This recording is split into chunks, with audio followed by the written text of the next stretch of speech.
It's one of the biggest questions you can ask. Maybe it's the biggest question. Why is the universe the way it is?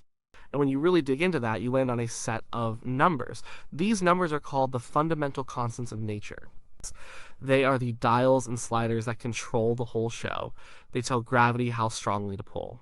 They set the speed limit for everything. They decide how atoms hold together. But here's the weird part. Their values seem completely random. They aren't neat, whole numbers like 1 or 10. They are messy, long decimals. The speed of light isn't exactly 300 million meters per second. It's 299,792,458. The charge of an electron is a tiny, awkward number. Planck's constant, which rules the quantum world, is even messier.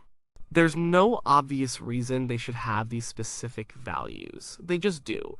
And that's where the real mystery begins. Because it turns out that if you change these numbers, even a tiny, tiny bit, the universe as we know it disappears. It's not that life would be a little different. It's that nothing we recognize would exist at all. No stars, no planets, no chemistry, no us. The universe appears to be balanced on a razor's edge. So the question isn't just, why these numbers? It's, why these numbers that so perfectly allow for a universe that can create things like stars and people? This is what physicists call the fine-tuning problem. It's a puzzle that pushes science right to the edge of philosophy. To get a handle on this, let's look at some of these numbers. You don't need to be a physicist to get the idea. Think of it like a recipe for a cake. You have ingredients like flour, sugar, and eggs. The fundamental constants are like the quantities in the recipe. A cup of flour, 2 eggs, a teaspoon of vanilla. If you get the quantities wrong, you don't get a slightly different cake. You might get a hard rock or a puddle of goo. The universe is like that, but the recipe is much, much more sensitive. Take gravity. It's controlled by a number called the gravitational constant, or G. You probably think of gravity as strong. It keeps you in your chair and holds the moon in orbit. But in the grand scheme of forces, gravity is incredibly ridiculously weak. The electromagnetic force, which holds your atoms together, is about a billion times stronger than gravity. What if gravity were a little stronger? Just a tiny fraction stronger. Stars are a delicate balance between gravity trying to crush them and nuclear fusion trying to blow them apart. A stronger gravity would mean stars would burn much hotter and much faster. Our sun, instead of lasting for 10 billion years, might burn out in a few million. That's not nearly enough time for complex life to evolve on a planet like Earth. The universe would be full of fast-burning, short-lived stars and then darkness. If you made gravity much stronger, the universe might have collapsed back in on itself a fraction of a second after the Big Bang. No universe at all. Now what if gravity were weaker? Stars might not even ignite. The clouds of gas and dust after the Big Bang might never have had enough pull to clump together and form the first stars and galaxies. The universe would just be a thin, cold soup of hydrogen and helium expanding forever. Again, no stars, no planets, no life. So the strength of gravity is in a Goldilocks zone. Not too strong, not too weak, just right. And the window for just right is incredibly narrow. It gets even stranger when you look at the other forces. There's the strong nuclear force. This is the glue that holds the centers of atoms together. It has to be incredibly strong to overcome the repulsion between protons, which all have positive charges and want to fly apart. Let's say you made the strong nuclear force just 2% weaker. Protons wouldn't stick to neutrons. A nucleus with more than one proton would be unstable. The only element in the universe would be hydrogen. That's it. No helium, no carbon, no oxygen, no chemistry, no water, no planets, no life. Just vast clouds of hydrogen gas. Okay, so what if you made it 2% stronger? Then protons and neutrons would stick together so easily that all the hydrogen in the early universe would have fused into heavier elements almost immediately. There would be no hydrogen left to act as the long-lasting fuel for stars like our sun. Stars would burn out quickly, and without hydrogen you can't have water, which is made of hydrogen and oxygen. So again, no life as we know it. The recipe for the universe seems to require a very specific setting for the strong nuclear force. Change it by just a hair and the whole thing is ruined. There's another number that combines a few different constants into one. It's called the fine structure constant, or alpha. This number governs how light and matter interact. Its value is about 1/137. Physicists have wondered about this number for a century. Some thought it held the key to a deeper theory of everything, but it's also finely tuned. If alpha were a little larger, stars wouldn't be able to make carbon and oxygen in the right proportions. The complex chemistry needed for life depends on having a lot of carbon. Carbon is the backbone of all organic molecules. Without it, you can't build the complex structures of life. A small change in alpha, and the stellar factories that cook up the elements shut down carbon production. And then we have the biggest, most baffling fine-tuning problem of all. It's called the cosmological constant. This is a number that represents the energy of empty space itself. It's what's causing the expansion of the universe to speed up. When physicists first tried to calculate what this number should be based on their theories, they got an answer that was wildly, comically wrong. Their prediction was one followed by 120 zeros, larger than the value we actually observe. This is the worst prediction in the history of physics. It's not just a little off. It's like measuring the distance to the moon and being off by more than the width of the entire observable universe. It means that the positive energy predicted by our theories and some unknown negative energy canceled each other out with an accuracy of 1 part in 10 to the power of 120. Oh, it's like finding a pencil balanced on its tip perfectly for 14 billion years. If the cosmological constant were just a little bigger, the universe would have expanded so fast that galaxies and stars would have been ripped apart before they could even form. If it were negative and large, the universe would have collapsed immediately. The value we see is tiny, but not zero. It's just right to allow galaxies to form and then to slowly start pushing them apart. So we're faced with this chorus of coincidences, a dozen or more numbers, all of which seem to be set to the exact values needed to make a complex, interesting universe possible. They don't seem to be connected to each other, they just appear in our equations as brute facts. This is not a small problem. It's a deep, fundamental puzzle about our existence. So what are the possible explanations? They range from the simple to the mind-bending, from the scientific to the philosophical. One of the most straightforward answers is that we just don't have the right theory yet. Maybe these constants aren't fundamental at all. Maybe there's a deeper, more elegant theory, a theory of everything, that will one day show us that these values are not random. It might reveal that all these constants are linked together by some beautiful mathematical logic. From this deeper theory, the values of all the constants would be calculated, and they would have to be what they are. There would be no other choice. For example, maybe the speed of light and the charge of an electron are connected in a way we don't understand. And maybe that connection forces them into their specific values. In this view, the universe isn't fine-tuned. It's just dot-tuned. That's the only way it could be.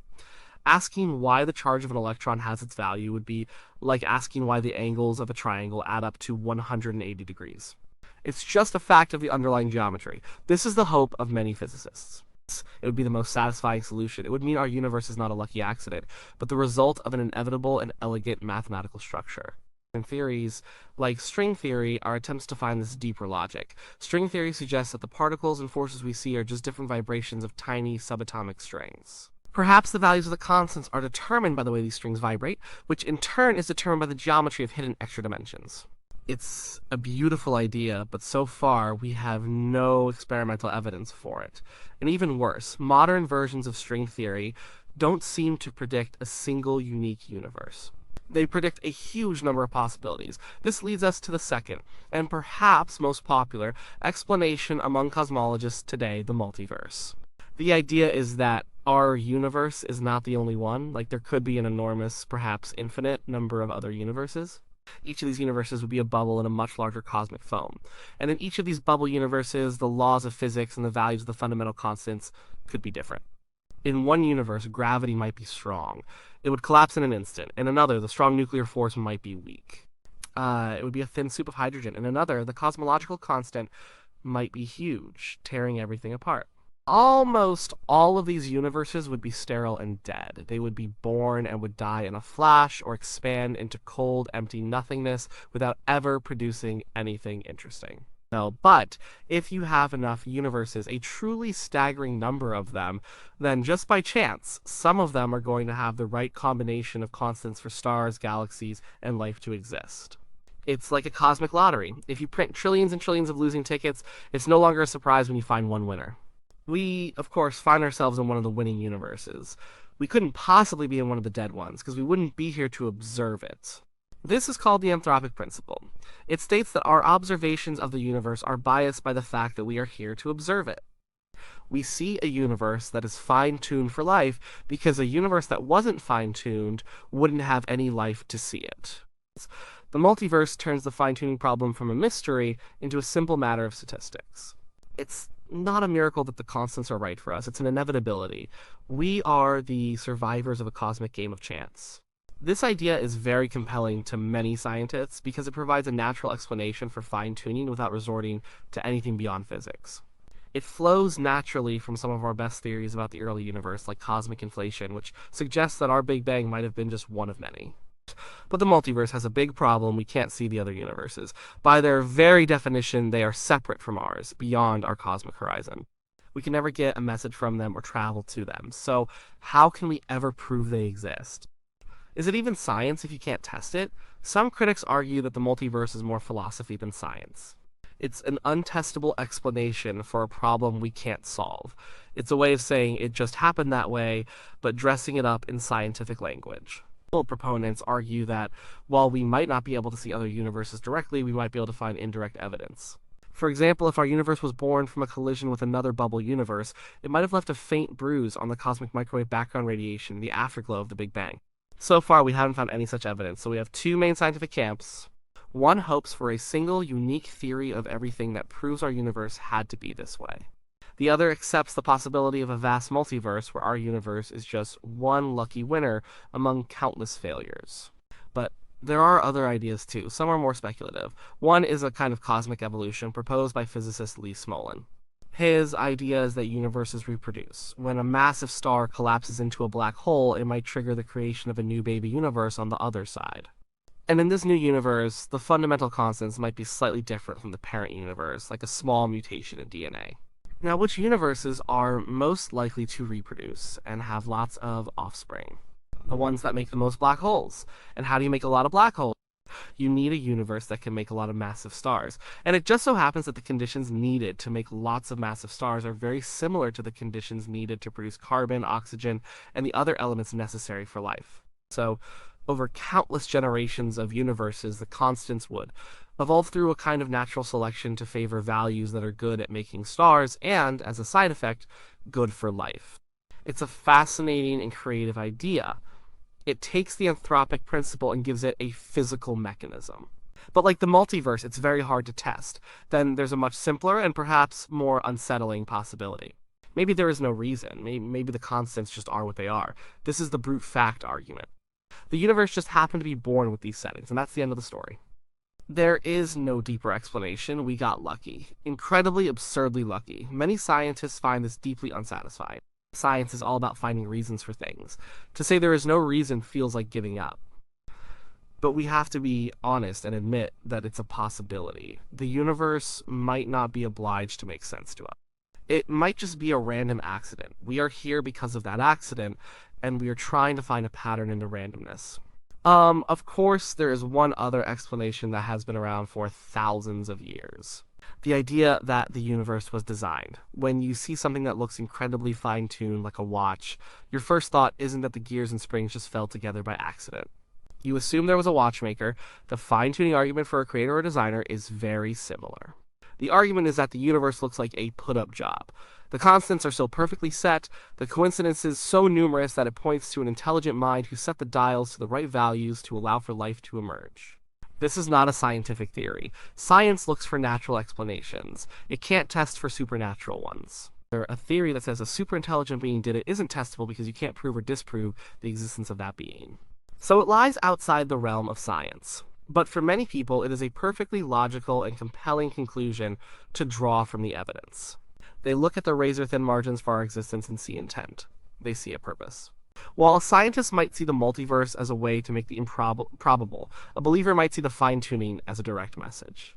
So where does that leave us? We have a genuine, profound mystery. The numbers that run our universe seem to be perfectly set up for our existence. We don't know why. The possibilities are stark. Maybe there is a deeper law we haven't found yet. A beautiful equation that shows that these numbers had to be this way. This is the hope for a neat, elegant solution. Well, maybe there are countless other universes, and we are just in the one that happened to work. This is the messy statistical solution. It explains the fine-tuning, but at the cost of postulating an infinity of other worlds we can never see. Maybe it's just a brute fact. We got lucky. The universe had one roll of the dice, and it came up perfectly. This is the unsatisfying, but possibly true, solution. Or maybe it was designed. This is the philosophical or theological solution, which lies beyond the reach of scientific testing. It's interesting that the question of why the constants are what they are has pushed physics into a corner where its answers start to sound like metaphysics. The multiverse is just as grand and untestable in some ways as the idea of a creator. It requires a kind of faith in the mathematics of our theories, even when they lead us to places we can't see. One final thought is to question the premise itself. Are we sure the constants are so finely tuned? Maybe we are just suffering from a failure of imagination. We talk about life as we know it. Life based on carbon and water. What if other forms of life are possible in universes with very different constants? Maybe in a universe with a strong nuclear force, some kind of life could form based on a completely different chemistry. This is a valid criticism, but physicists who have tried to imagine these other universes have found it very hard to get any kind of complexity at all. In most other possible universes, you don't just get weird aliens, you get nothing. No atoms, no stars, no stable structures of any kind. Complexity itself seems to be a rare and delicate thing. Our kind of complexity, based on stable stars and chemistry, seems to require the very specific values we see. So, the problem remains. We live in a universe that seems to be walking a tightrope. A universe that appears to have been set up for success. We've come a long way from thinking the Earth was the center of everything. We've learned we live on a small planet, orbiting an average star, in a typical galaxy, in a vast and possibly infinite cosmos. This is called the principle of mediocrity, but the fine-tuning problem feels like a challenge to that principle. It suggests that while our location might be mediocre, the underlying rules of our universe are anything but. They are exceptional, and we don't know why. The search for an answer is what drives much of fundamental physics today. The experiments at the Large Hadron Collider, the search for string theory, the precise measurements of the cosmic microwave background, they are all in some way trying to poke at this question. They are looking for the next layer of reality, hoping to find a clue that tells us whether our universe is a unique masterpiece of logic, a lucky statistical accident, or something else entirely. For now, we are left to wonder. We are the products of this finely tuned universe. We are made of stardust, forged in the hearts of stars that could only exist because the force of gravity is so weak and the strong nuclear force is so strong. We are here, able to think and ask these questions because of a long list of numbers that, for no reason we can yet grasp, have the exact values they do. It's the biggest cosmic mystery, and the fact that we can even perceive it might be the most remarkable thing of all.